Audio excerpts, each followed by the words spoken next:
Welcome to the Show Up Dad, where we explore fatherhood and share insights to support dads in being present for their families. I'm your host, David Mendonca, and today we have a special guest. Before we start, I want to thank our sponsors for this episode. It is brought to you by Tallman Equipment, your go-to source for quality tools and equipment in the power line industry. Visit tallmanequipment.com to see their great offerings. I also want to give a shout out to the Show Up Dad Foundation. They are dedicated to helping fathers become more engaged in their families through workshops and community support. To learn more about their mission, visit the showupdadfoundation.org. Today we have a fantastic guest joining us, Shawn Hughes. At 39 years old, Shawn hails from sunny San Diego and has been married since 2012. He's a proud father of two energetic sons, Colton, who is 7, and Wade, who is 4. Shawn has been a dedicated employee at San Diego Gas and Electric since 2003, reaching the position of working foreman 3 years ago after spending 6 years in transmission and transitioning back to distribution. Shawn is also an avid surfer. He has competed across various venues, but his journey took a transformative turn 18 months ago when he chose to quit drinking. At a crossroads in his life, he decided to prioritize family over selfishness. When he's not at work, you can find him surfing, camping, or embarking on Jeep and river trips with his family. Shawn emphasizes the importance of being present and actively participating in his family life. He's also focused on self-care, having lost 40 pounds and getting in the best shape of his life. Additionally, Shawn and his wife have been running Electric Church for nearly 2 years, where they craft clothing for everyone from the sea to the sky. Just as Shawn shares his inspiring journey of transformation, family, and dedication, he is going to bring some hope to you guys. So thank you for coming on the air, brother.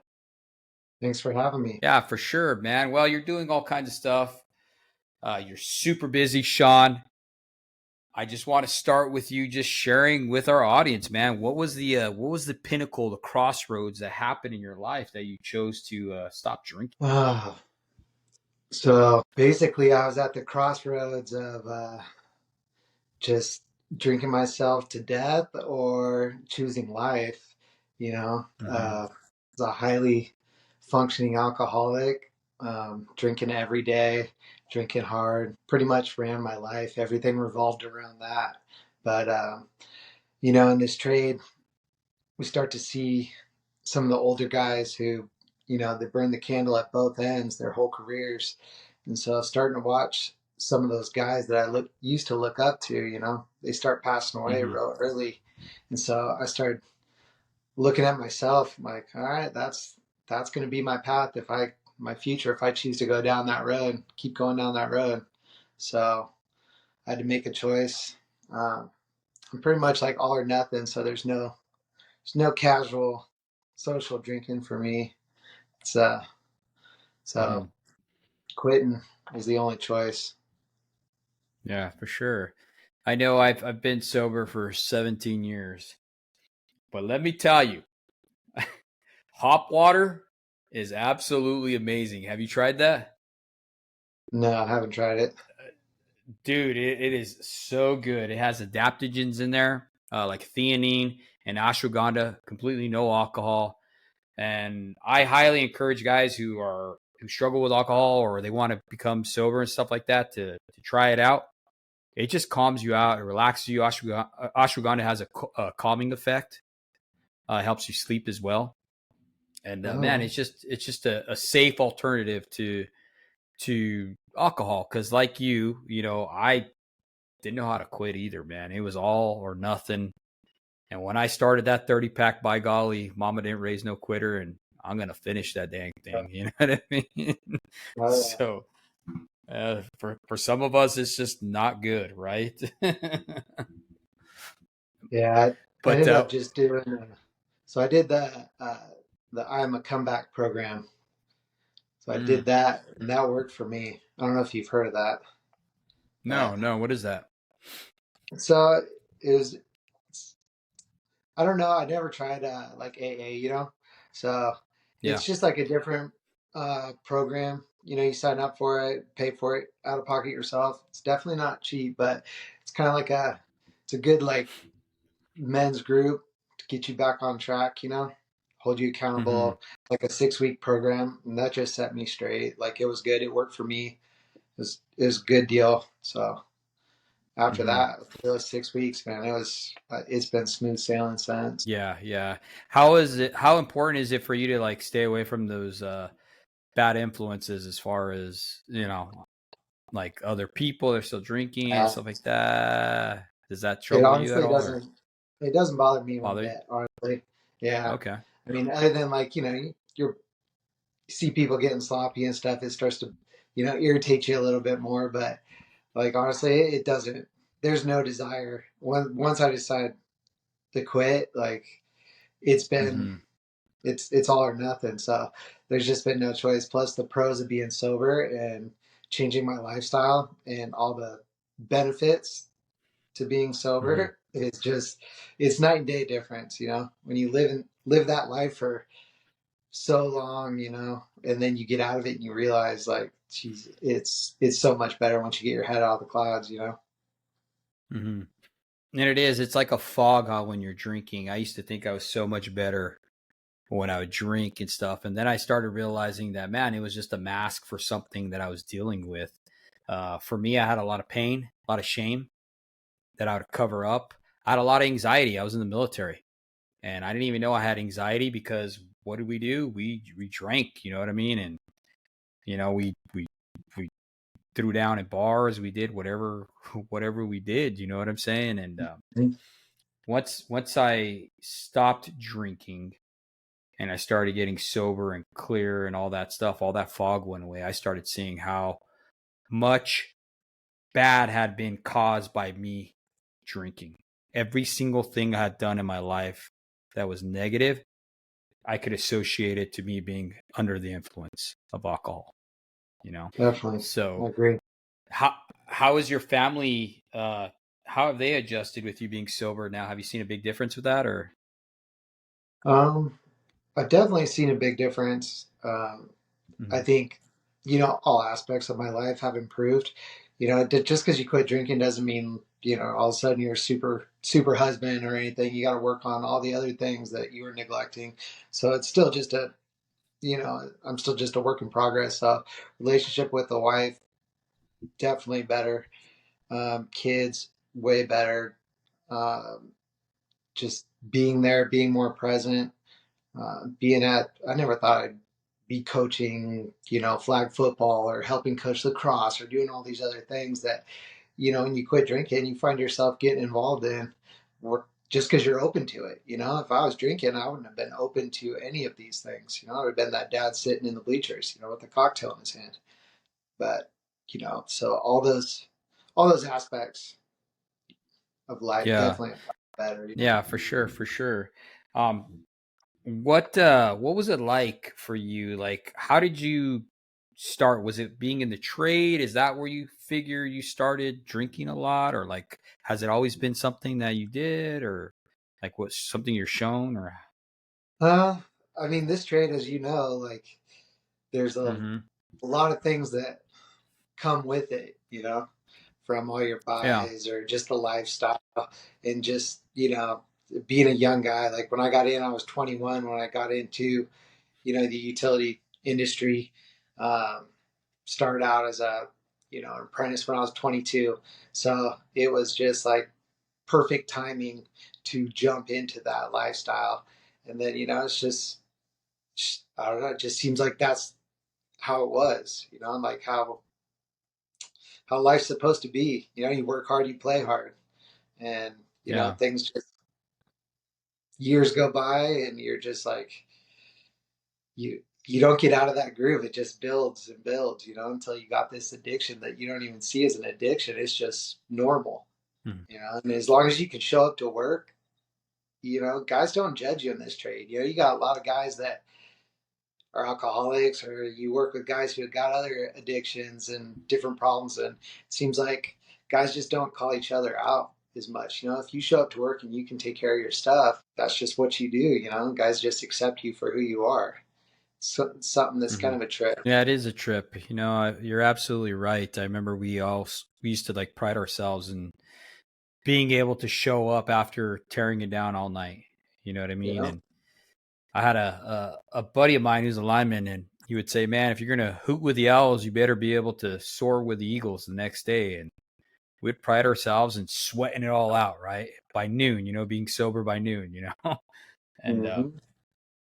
it was just kind of the culture that we grew up with, especially you being 21 years old. That's like me being in the military around that time. And there's a lot of influences, right? And we look up to a lot of people. And I think that's one of the messages I want people to understand is no matter if you think you're a leader or not, there is someone always looking up to you and seeing what you're doing, and they're following you, and sometimes those influences are for good or for bad, Definitely. and I think that's as leaders, we need to keep that in mind because, man, you don't realize how influential some of these young guys are, especially with an apprentice lineman.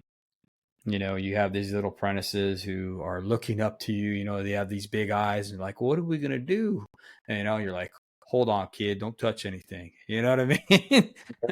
And, you work hard all day, whatever, you give them a little fist bump or whatever, little attaboy. And next thing you know, you're going to the bars and they're trying to buy you all kinds of beer because you're drinking and stuff like that. And it can be a detriment. It totally can. You know what I mean? Something that you think is harmless like that, Yes, it can. But so how is work now with everything? Like, what have you seen in the trade as far as um, the way the industry is going?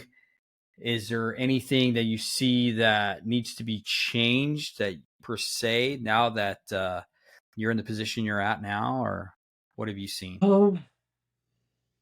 Like as far, I don't know, which direction are we going here? Are we going like the Just kids trade coming up wise, like drinking, uh, partying, and, like, or just trade?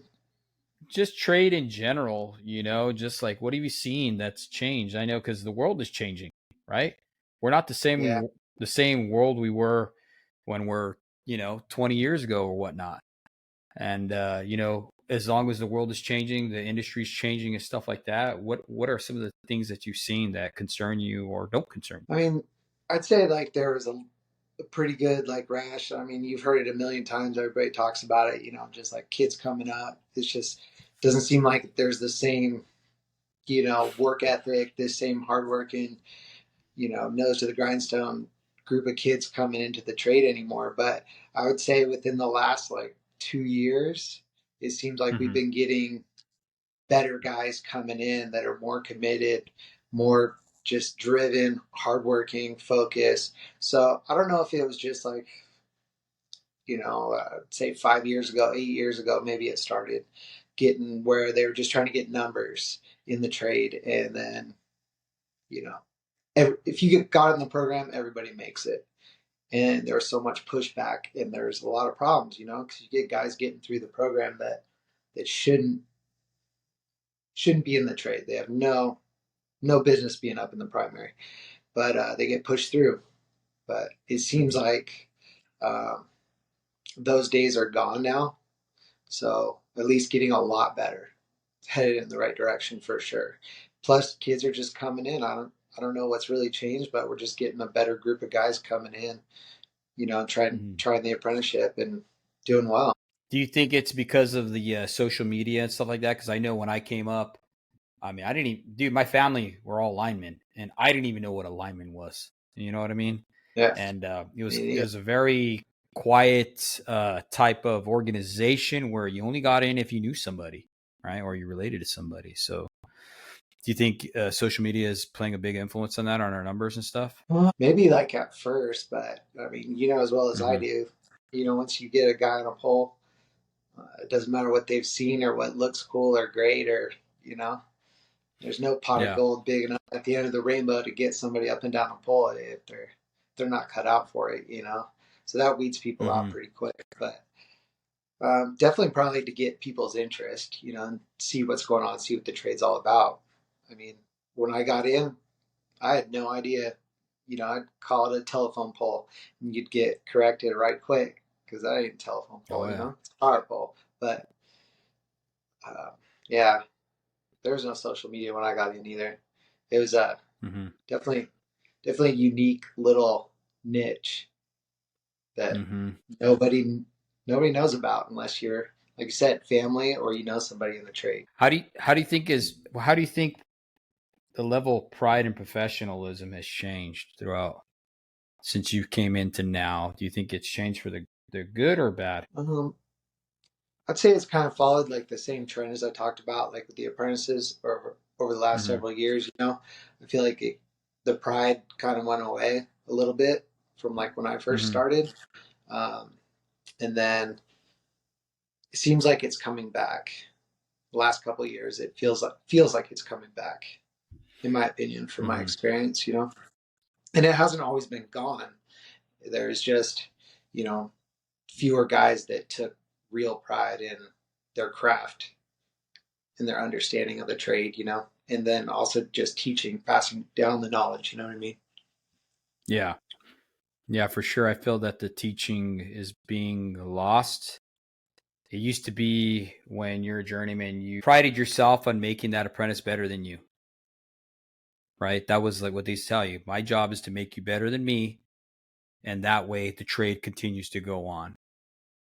I feel that for a lot of people that's been lost, and that's some of the big complaints that we have from our apprentices is, man, my journeyman doesn't train us. He doesn't teach us. He doesn't show us, you know? And I don't know where the breakdown is on that. I really don't know, but that's part of our job as being a journeyman, right? Is to train the next generation, 100%. you I know? mean, you definitely have I'd say there's a decent amount of guys who like to just get their work done and then put their feet up, at the end of the day, whether it's in the Mm-hmm. truck or in the office, guys just either hop on their phones or put their feet up or, they're just consumed with themselves. But there's still those few guys, and throughout my career, like there's always been those guys that take pride in getting out in the pit with the guys, explaining how everything works. Like they're just awesome at it. There's still those guys around. They're just, Mm-hmm. it's definitely not the majority of guys. Yeah. Yeah. It's definitely few and far between. Um, One of the things I always tell all the apprentices is, my gosh, dude, if you don't know, ask. Don't ever try to fake it till you make it in this trade. Right? I think that's a big thing. And that goes for anything, whether it be even in your marriage. Don't try to fake it till you make it. If there's a problem, address it. Talk about the elephant in the room. You know what I mean? What do you think about that concept? No, I completely agree with that concept. Like I'd have to say, after when I taught my last 6 months of my apprenticeship, I went back to transmission. I was a transmission apprentice. So then I spent Mm-hmm. a little over 6 years over there. And, we didn't do any distribution, it was all transmission. So when I decided to Yeah. get out of there and get back to distribution, um, it is a humbling experience. You're going back. I wasn't a brand new journeyman, but here I am going back, having to relearn a lot of things, having to, tell guys like, hey, I don't know what we're doing. Like, hey, I haven't done this in a long time. Relying on Mm-hmm. guys that are a lot junior or brand new to teach me and show me the way. And I Yeah. was lucky enough to be surrounded by, you know, a good amount of guys, bunch of awesome linemen to take me up in the air and just relearn everything that I hadn't done in a long time. Mm-hmm. And that was Do you, go for it. do you think if you didn't have that humble approach that it would have been different outcome? Uh, Good chance I would have killed myself or somebody else. Like Yeah. there's no room for that. Like, you gotta lean on surround yourself with good guys and lean on good guys in the air and just be honest with them when you're in over your head or it's something you don't know. Be upfront and it doesn't matter how long you've been in the trade. If you forgot something or haven't done it in a long time, just, it's not even swallowing your pride. If you don't use it, you lose it. So there's no Yeah. shame in that. If you haven't done underground in forever, like you're going to be pretty rusty, you know what I mean? So it's, there's nothing wrong with admitting or just letting people know you're out of your comfort zone. Yeah. No, I agree with you 100%. I like the way you put that. Let them know that you're out of your comfort zone. Because it's true. I mean, there's so much to this trade that we have to learn, whether it be overhead or underground or transmission, whatever. Things are evolving. I know the big thing out here in California is spec. They push spec, right? And Yeah. it's such a fast paced thing that when you have these travelers come out here, it's not that they're bad linemen. It's just that the spec is completely different. I tell a lot of the apprentices out here, you go somewhere else, it's not like here. California is completely unique, right? It's not like this in Arizona. It's not like this in New Mexico and Texas and Florida or wherever the heck you want to go, Kansas, right? The system's completely different over there. So, just because the spec is different, line work is line work at the end of the day. The same concepts apply. Yeah. Don't get in series. Don't get in between. You don't get hurt, right? Yeah. Stick to the basics. Stick to the basics. And I think that's where I see this generation now, Shawn, being so much more advanced, so much more smarter than what we were, right? When I was coming up, we didn't understand the why, but the journeyman would tell you, if you do this, you're going to die, and they didn't have to explain. They just, you knew that, okay, if I do this and I put these together, I'm going to die. So I need to phase, right? And we didn't have the concept. We didn't have the math. You know what I mean? Oh, okay, well, this amount of freaking fault current here, this close to the sub, yada, yada, is going to be this, and all this different stuff that we're teaching these kids now. And I think that a lot of that, I hate the word fear. I rather use the word respect. I think a lot of the respect for electricity is out the door. I find a lot of guys, and I see this on social media, guys that are breaking load and making load in their gloves, right in their face, and playing with, oh, it's just picking up wire, but they're drawing an arc like this long. And it's like, my gosh, dude, what are you retards doing? You know what I mean? For lack of better words, you know what I mean? It's like, where's the respect for this thing, Yeah. Yeah. Unless you've, a lot of guys have never been there when things don't go right. And Mm-hmm. it'll change you, Yeah, for It's sure. not good. When it goes bad real fast. Yeah, I agree. And I hope they don't have to experience that. But sometimes, man, sometimes you got to be humbled, kind of like that ocean, man. You go in there messing around and you don't know what you're doing. That ocean will humble you quick. Yeah. Times we just need to be humbled like that. But hopefully not. Hopefully they're learning, right? Yeah. I don't want But that, anybody to see or experience some things, no. It's bad. Yeah, you don't want to see that blue dragon, man, coming at you the size of a Volkswagen and just whoa. It's not fun. Not fun at all. But I was gonna say, Shawn, is so how do your kids now that you have this company, right? You started this electric church. Have you been able to like incorporate them working with you and stuff like that? How does that change your family dynamic and stuff? We kind of hit it like we were going pretty hard right out the Mm-hmm. gate, And I'd say like the last year we've just been kind of like on cruise control because it kind of gets to be too much when you got, you know, you're working all the time still. You got kids in sports. My wife works. It's just like something's got to give, or you're just, me and my wife are just, running on empty all the time. But yeah, so it's we've just been kind of on cruise control with the whole electric church thing. Haven't been Mm-hmm. putting too much into it right now. Um, not to say that we won't in the future, but just right now it just works better with our lifestyle and the kids getting older and involved in all the sports they're in and just our lifestyle. It, Mm-hmm. is there's only so many hours in the day, so Mm-hmm. that's kind of how it's been working so far. Yeah, for sure. No, and people always ask me, well, about work-life balance, and it's like, man, prioritize what's important to you. Either your work or your business or whatever it is that important? Well, that's going to fall higher on the spectrum, and something's always gonna lose. You know what I mean? So I always try to put I understand work because, there's a scripture in the Bible that talks about how a man who doesn't provide for his family is worse than an unbeliever or an infidel. Okay. I don't want to be that guy. All right. We're all destined and called to work till the land provide for our families. That's part of our job as men. But at the same token, I don't want to sacrifice my children or my family at the altar of success either. So you have to freaking pick and choose, your priorities, if that makes sense. 100%.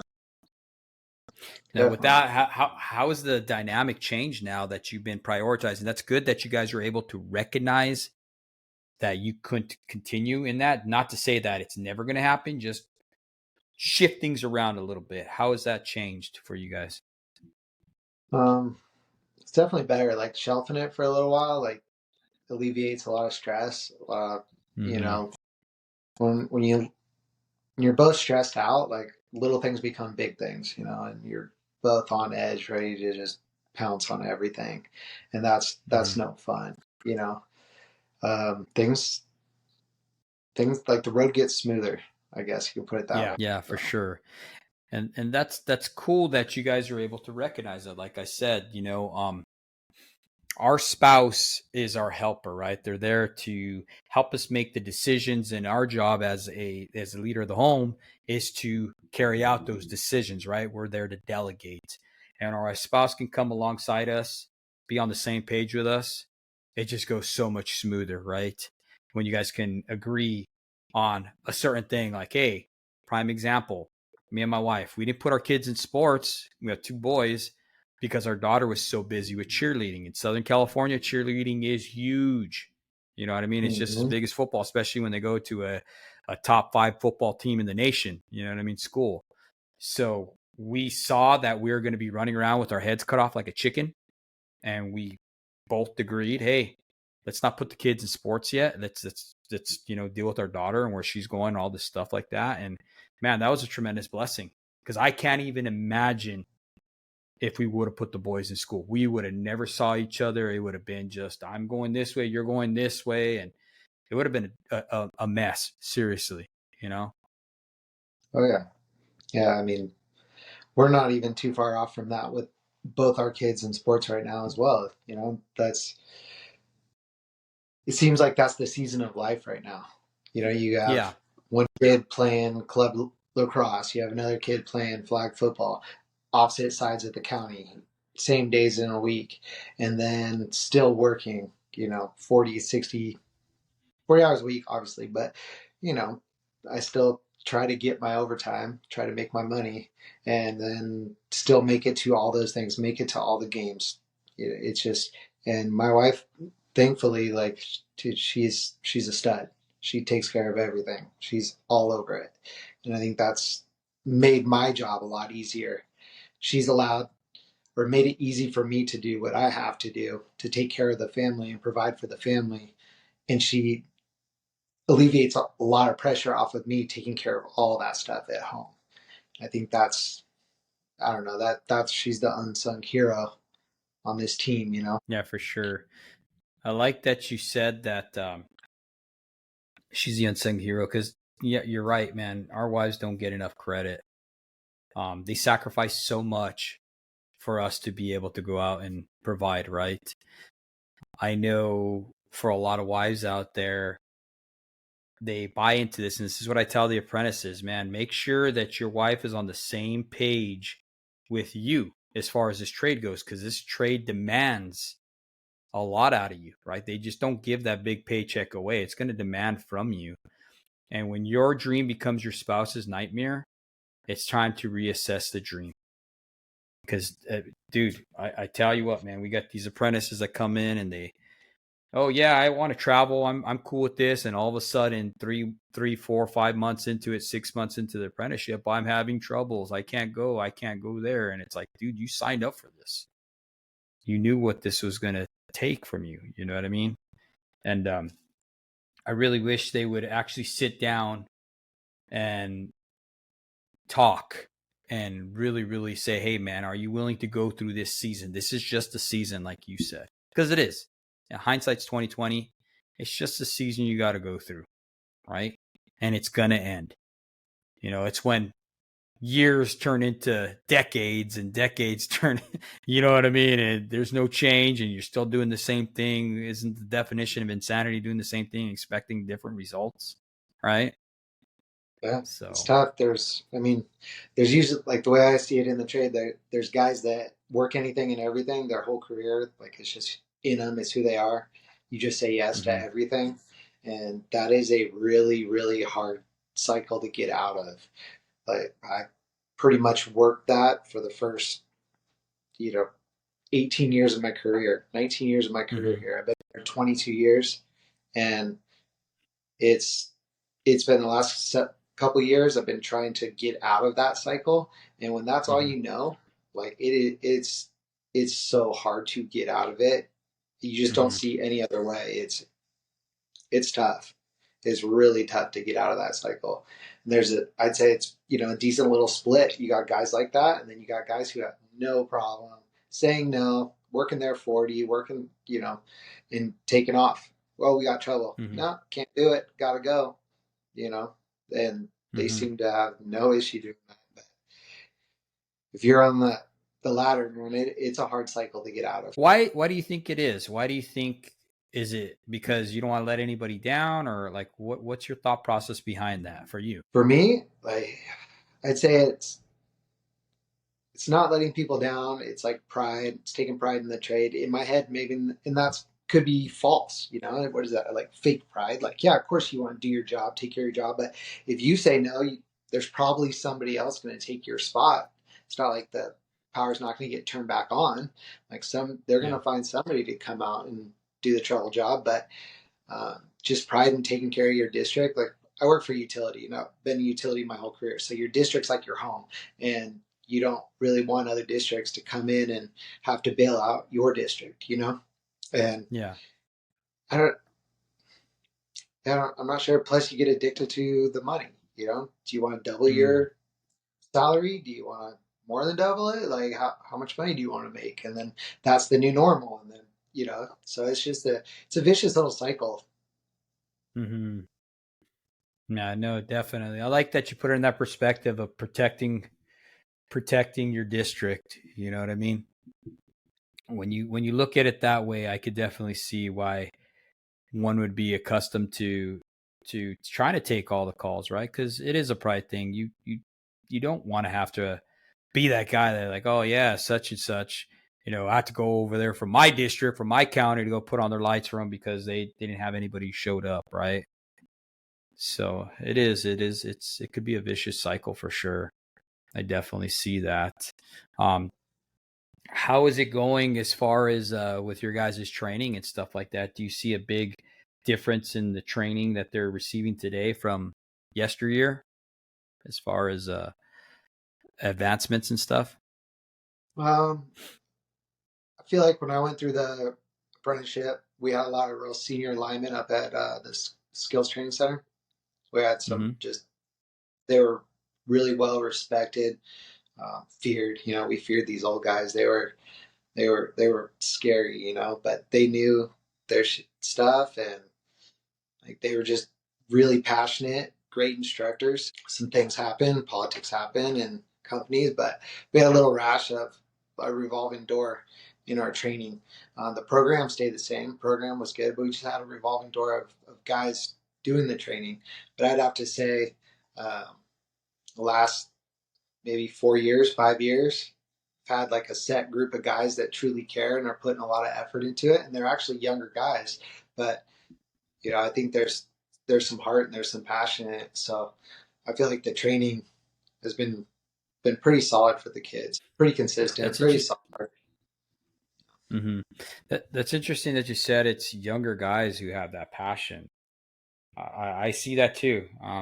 A lot of the instructors that I work with in our training facility are younger guys. They have like maybe at the most 10 years in the trade, right? They are younger, but man, they are passionate about what they do and they want to change the culture, right? They want to teach, a lot of the times when I'm talking to them, there's been a significant incident that's happened to where they didn't like it and they want to make a difference, whether it be an instructor or a lineman telling them, hey man, just do it because I told you to do it, and not having any kind of clear expectation or explanation.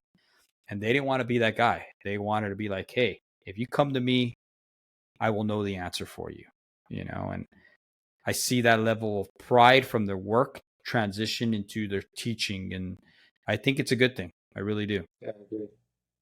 Yeah, I like it. Do you ever Go for it. go ahead? Sorry. No, go ahead. What? No, I was just gonna say, and another good thing too is just like they have energy. They have a lot of energy. There's Mm-hmm. there's just a drive that now all these young kids coming up have to meet their energy, have to meet their drive. So it's really nice to see. Yeah, and there's definitely a relationship too there, because you're like in that cusp, in that age where you kind of know what this generation is going through, but you're still back in that old school generation. Like, I'm a Gen X kid, you know what I mean? And coming through the trade, I got hit across the knuckles with clients and stuff like that. These, like you said, these were big men. They Mm-hmm. were no nonsense, just burly son of a guns who, whenever they went into a new town for a reconductor or whatever, if they didn't have conjoining rooms, they would tell the groundman to take a chainsaw and cut the center wall down, and throw that down so they could have the rooms together, and get run out of the whole place over there. You know what I'm saying? These were savage dudes, man. um, One of the other stories I always used to hear is at the service center, because I hired on at the utility after I topped out. And one of their stories was that the management, they had a big old cork wall, right? Like a cork, where you put like pins and notes and stuff like that. And there was a big old thing of ties that were cut, the tie ends. And I asked them, I was like, well, what is that? And they're like, oh, that's when management comes in here into the bullpen. They're not allowed in here.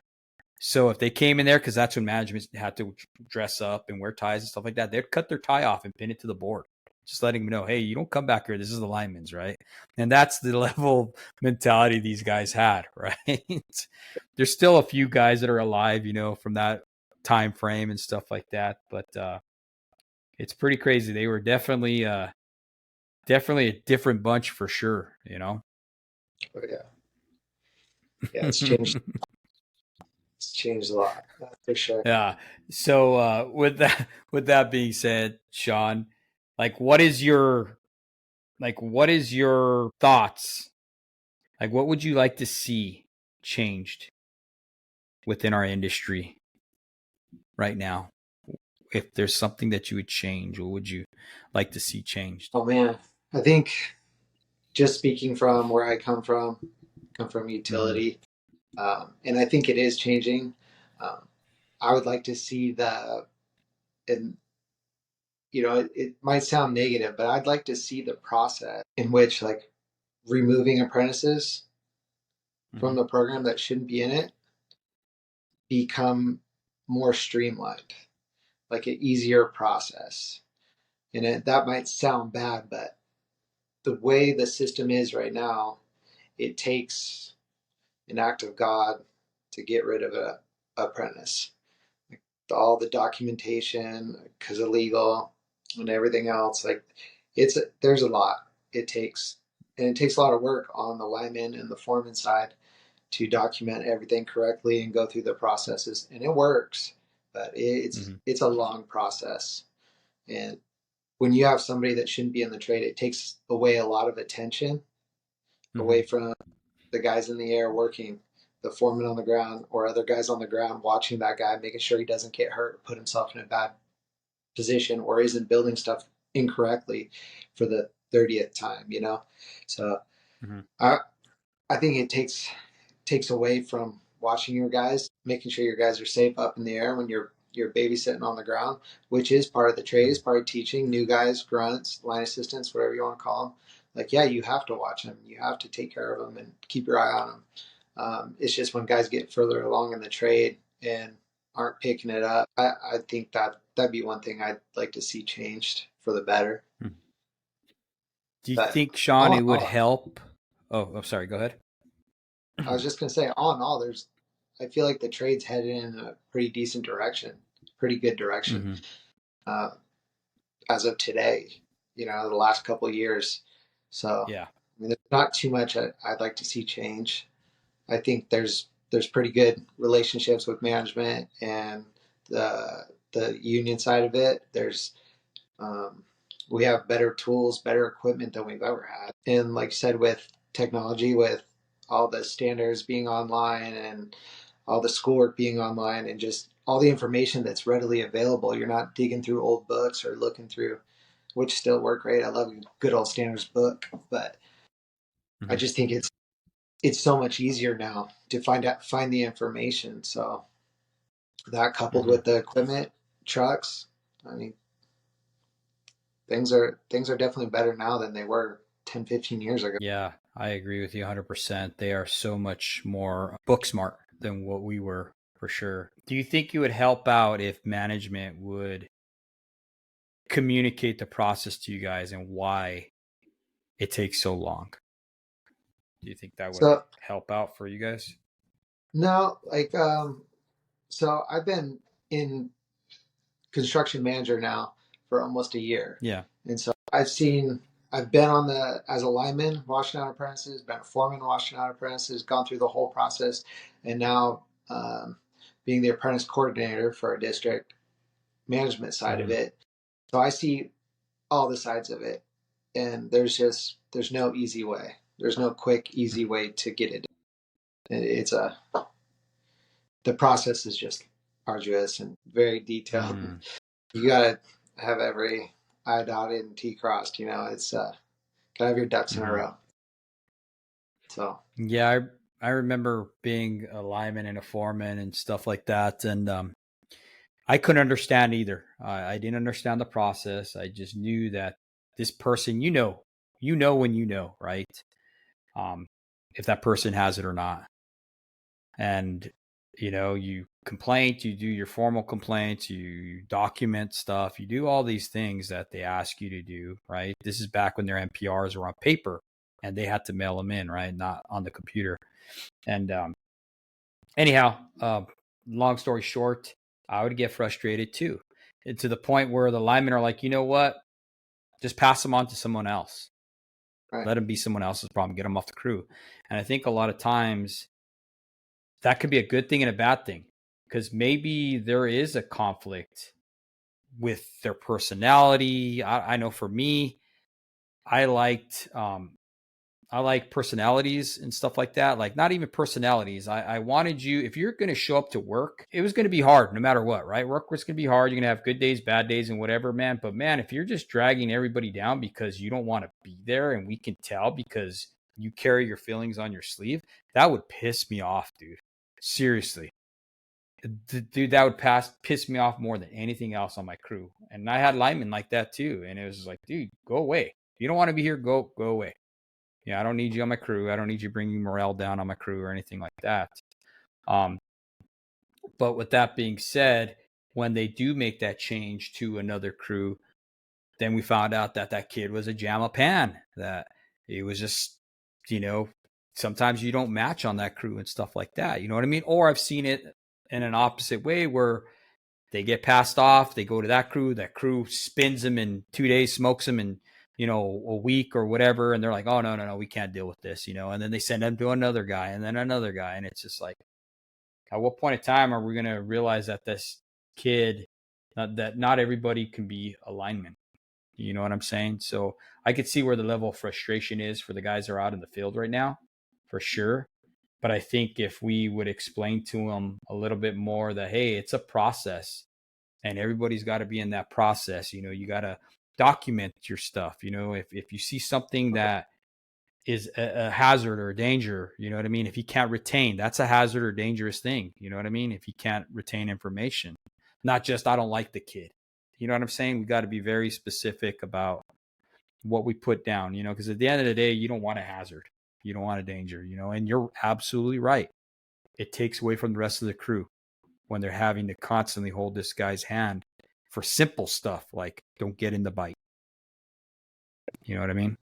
hmm yeah, it's tough. Like it has to be. You got to take all the personal emotion out of it. That's like one of the hardest parts about it. You end up liking these guys. Um, Certain guys are real personable and they're great guys. Most of these guys are great guys. They're just not cut out for the trade. You know, nothing personal against them. Yeah. You just got to keep it all business. That's it. And that's the hard part is once you get to know them, and you spend so much time with these guys. You know them very well, and it's real hard to be the bad guy. You know. Yeah, for sure. For sure. What do you think, what's been your hardest part? You've been a foreman, right? Is that the highest level you've been, foreman? Yeah, so I was foreman for almost 5 years, and then now I'm in supervision, construction supervisor. Construction So, supervisor. So that transition, is there a big difference going from working to in the office? oh yeah. How have you adjusted with that?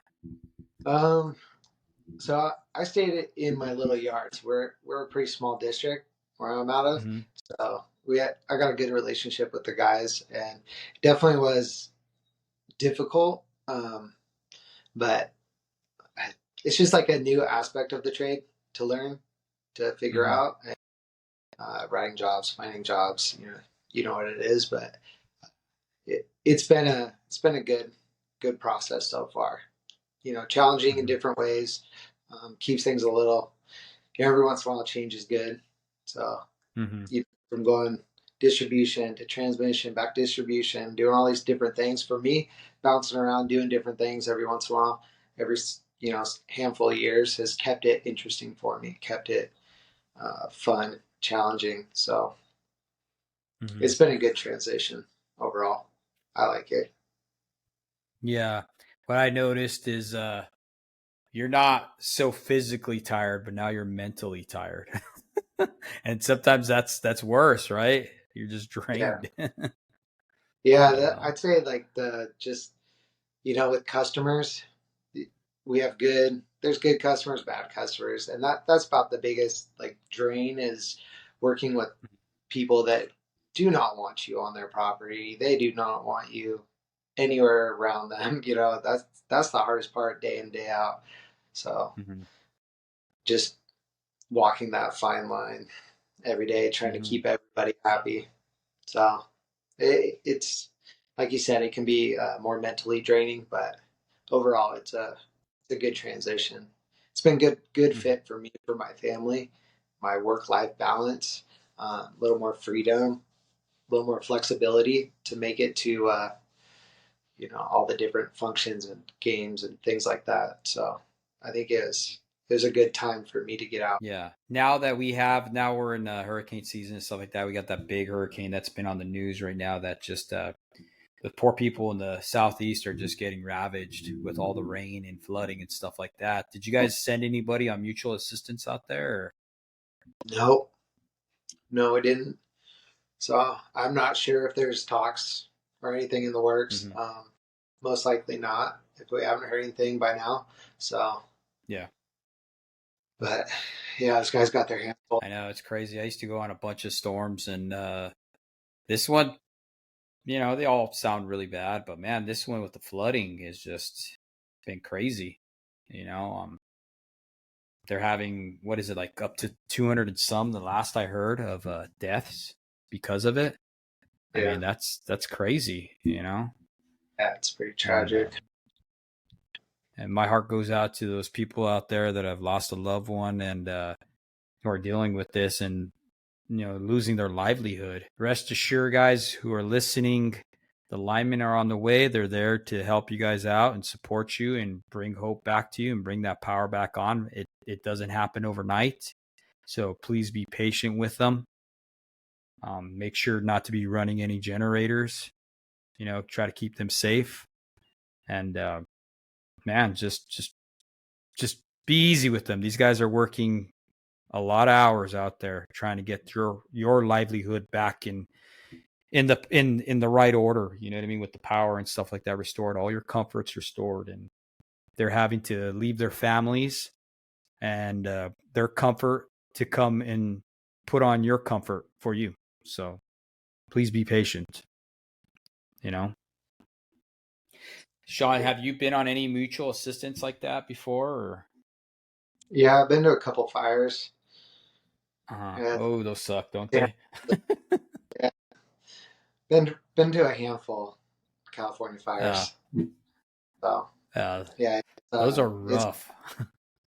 yeah, it is a lot. It's each one's its own experience. Hmm. You know?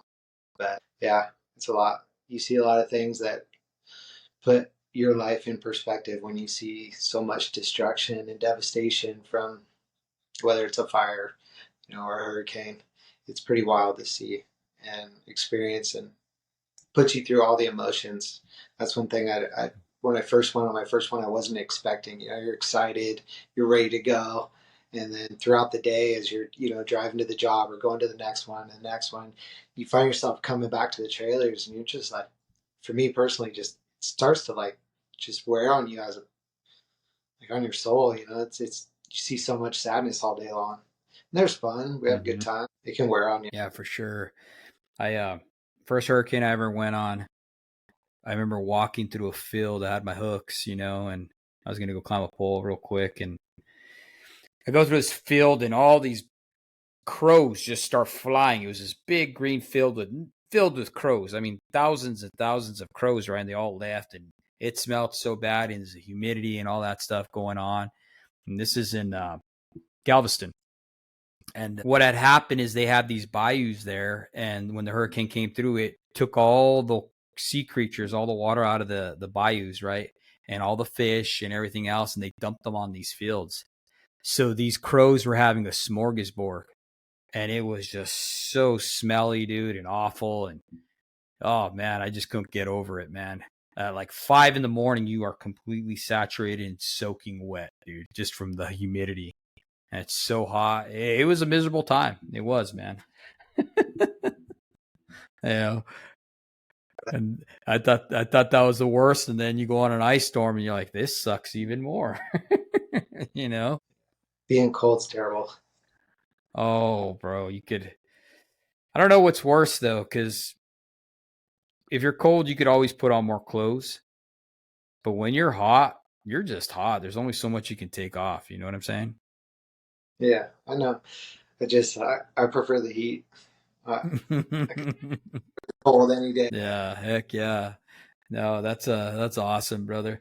Well, Shawn, thank you for coming on here, brother, and for spreading your wisdom and stuff like that. I want to give you an opportunity now to just give our audience a word of advice. Anything that you would want to give them or anything like that about being a husband, a father, a lineman, anything like that. If you can share some wisdom real quick, one thing you would like to share, please do so.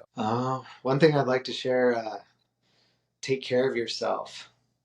As we get Mm, older, start to fall apart. Don't take your health and your fitness for granted. Be proactive in taking care of yourself physically. Eat right, exercise, just do something every single day. One thing, whether it's going for a 20-minute walk after dinner or, working out, whatever it is, small, big, just do something every single day. And it's just like, you're just like throwing a little money in the bank account. So it's just going to, with compound interest, it's just going to keep growing. And so just do something every single day. Take care of yourself. I went from, being around 210 at my heaviest, high blood pressure, on medication, couldn't run a mile, saved my life, and mm-hmm, getting in shape and getting off the meds. My blood pressure is great, but quitting drinking was the best thing I ever did in my life. It was hard, but it was the best thing I ever did. And then taking care of myself has made pretty much every aspect of my life better. I can keep mm, up with the kids. I can keep up with the old lady, have fun. She's always worked out, taking care of herself. Now that's like a priority for both of us. And it's just made everything better. But as we get older, everything starts to fall apart. And if you want a long career, in this trade, you're going to have to take care of yourself.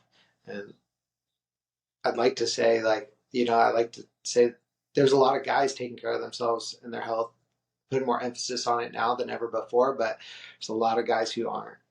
And you don't want to be in work your ass off your whole life and then retire and die 2 years later. What's it all? What's it all worth? Hate to say, like, I've seen a lot of guys in this trade retire, and within a couple of years, their quality of life it's really bad, or they pass away. And I don't want to see that with any of my coworkers or anybody I know. And I just like to, the sooner you get started, the better. Man, thank you for that, man. I agree with you 100%. My old man used to always say, take care of your body, man. You're going to need it, kid. And he's absolutely right. You know what I mean? So, Yeah. well, right on, Shawn. Thank you for coming on here, bro, and sharing what it is for you to be a show up dad, talking about the trade, your kids, and just giving us words of advice, brother. I appreciate you. And we'll be talking to you soon, man. All right. Thank you. Have a good one. Absolutely.